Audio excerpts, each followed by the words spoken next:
নাম তোমাৰ? ঈশিতা নাগবংশী। কি খেলত তুমি গৈছিলা খেলিবলৈ? কাৰাটে। কেৰাটে খেল কেৰাটে খেলি গোল্ড মেডেল লাভ কৰিলে ন? আচ্ছা, ঠিক আছে বাৰু। মানে ছোৱালী যিটো আমাৰ প্ৰদৰ্শন দিল্লীত হ'বলগীয়া যিটো কাৰাটে ফেডাৰেশ্যনৰ যিটো আছিলে, সেইটোত আমাৰ ছোৱালী মানে বহুত ভাল পদক্ষেপ খেলিছে। খেলাত আমি গৌৰৱান্বিত হৈছোঁ যাতে ছোৱালীজনী আৰু আগলৈ আগবাঢ়ি যাওক। ভাল হৈছে। সেয়াই মনত আনন্দ লাগিছে আৰু ছোৱালীজনী গ'ল্ড মেডেল যে পাই আহিছে। আচ্ছা, ভাল লাগিছে ন? নাতিনী হয় নাই? মোৰ নাতিনীকে, কিন্তু মোৰ ভাল লাগিছে এইবোৰ এতিয়া অলিম্পিক পাইছে আৰু ল'ৰা ছোৱালী আমাৰ হওক উন্নতি হওক, সেইটো কাৰণে মই ইমান আদৰি মানে ভাল লাগিছে, মোক মনটো ভাল লাগিছে, মোৰ পৰিয়ালটো যাতে আগলৈ আগবাঢ়ি যাব। আনন্দ পৰিয়ালত। আমাৰ গোলাঘাট জিলা দেৰগাঁও নেঘেৰিটিং চাহ বাগিচাৰ জিতু নাগবংশী আৰু দীপালী নাগবংশীৰ কন্যা শ্ৰীমতী ইলিছা নাগবংশী আমাৰ 2024 বৰ্ষত তেওঁ দিল্লী মহানগৰত গৈ কিক বক্সিং প্ৰতিযোগিতাত অংশগ্ৰহণ কৰিছিল আৰু সেইমৰ্মে তেওঁ ইতিমধ্যে প্ৰথম স্থান গ'ল্ড মেডেলিষ্ট দখল কৰিবলৈ সক্ষম হৈছে, যাৰ বাবে আমি অসম চাহ জনজাতি ছাত্ৰ সন্থা আজি তেখেতৰ বাসগৃহত উপস্থিত হৈ তেখেতক শুভেচ্ছা জনাইছোঁ। আৰু ৰাতিপুৱা তেওঁ 8 বজাত পোৱাৰ লগে লগে আমাৰ বিভিন্ন দল সংগঠনৰ লগতে স্থানীয় ৰাইজে আজি নেঘেৰিটিং চাৰিআলিৰ পৰা তেখেতক ঢোলে মান্দৰে আদৰণি জনাইছে।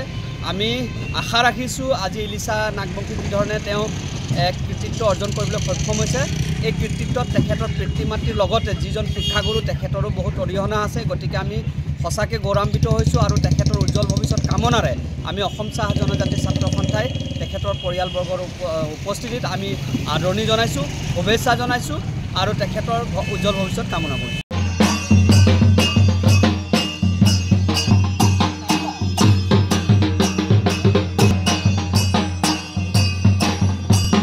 কি নাম তোমাৰ? ঈশিতা নাগবংশী। কি খেলত তুমি গৈছিলা খেলিবলৈ? কাৰাটে। কেৰাটে খেল কেৰাটে খেলি গোল্ড মেডেল লাভ কৰিলে ন? আচ্ছা, ঠিক আছে বাৰু। মানে ছোৱালী যিটো আমাৰ প্ৰদৰ্শন দিল্লীত হ'বলগীয়া যিটো কাৰাটে ফেডাৰেশ্যনৰ যিটো আছিলে, সেইটোত আমাৰ ছোৱালী মানে বহুত ভাল পদক্ষেপ খেলিছে। খেলাত আমি গৌৰৱান্বিত হৈছোঁ যাতে ছোৱালীজনী আৰু আগলৈ আগবাঢ়ি যাওক। ভাল হৈছে। সেয়াই মনত আনন্দ লাগিছে আৰু ছোৱালীজনী গ'ল্ড মেডেল যে পাই আহিছে। আচ্ছা, ভাল লাগিছে ন? নাতিনী হয় নাই?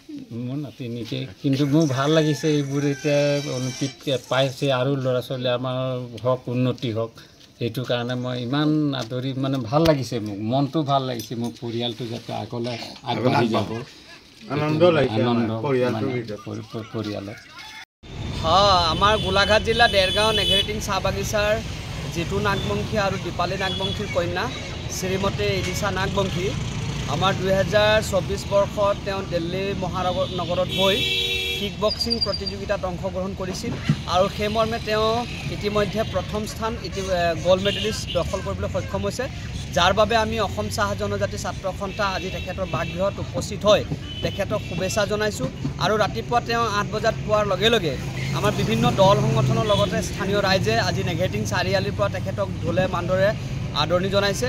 আমি আশা ৰাখিছোঁ আজি ইলিছা নাগবংশী যিধৰণে তেওঁ এক কৃতিত্ব অৰ্জন কৰিবলৈ সক্ষম হৈছে, এই কৃতিত্বত তেখেতৰ পিতৃ মাতৃৰ লগতে যিজন শিক্ষাগুৰু তেখেতৰো বহুত অৰিহণা আছে। গতিকে আমি সঁচাকৈ গৌৰৱান্বিত হৈছোঁ আৰু তেখেতৰ উজ্জ্বল ভৱিষ্যত কামনাৰে আমি অসম চাহ জনজাতি ছাত্ৰ সন্থাই তেখেতৰ পৰিয়ালবৰ্গৰ উপস্থিতিত আমি আদৰণি জনাইছোঁ, শুভেচ্ছা জনাইছোঁ আৰু তেখেতৰ উজ্জ্বল ভৱিষ্যত কামনা কৰিছোঁ।